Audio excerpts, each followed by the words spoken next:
तर तुम्हाला माहिती आहे का आज माझ्यासोबत काय झालं?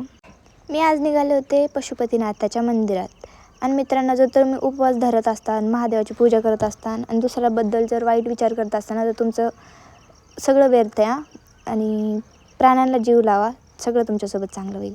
मग आम्ही आईस्क्रीम खाल्ली निघालो श्री क्षेत्र नागरदास संन्यास आश्रम येथे. हे मंदिर ना खूप जुनं आहे आणि रामगिरी महाराज जे आहेत ना, ते ब्रह्मवडगाव येथे राहत होते. म्हणजे जेव्हा माझी आजीचा त्यांचा काळ होता ना, तेव्हा ते इथे राहत होते. ब्रह्मवडगाव नागरतासापासून 25 किलोमीटर दूर आहे आणि ते तिथनं यायचे महादेवाला पाणी घालायला, असं मी ऐकलेलं आहे. आणि त्यानंतर ना तिथेच रामगिरी महाराजांची समाधीसुद्धा आहे, 15 नोव्हेंबर 1979मध्ये बांधलेली. खूप छान प्लेस आहे. तुम्ही जर जालना जिल्ह्यामध्ये आला असला ना, तर नक्की विजिट करा ह्या प्लेसला. त्यानंतर आम्ही परत मंदिराकडे गेलो आणि आमच्या गावातले ते बाबा आहेत, त्यांच्यासोबत थोड्याशा गप्पा मारल्या आणि आम्ही निघालो घरी. आणि कोणती गाडी सोबत असली मी काही रिकामे कुटाने केले नाही, असं होऊ शकत नाही. मग मी बसले गाडीवर आणि चालू केली, तर ती गाडी काही मला चालू आहे ना, मग जाऊ द्या म्हणलं.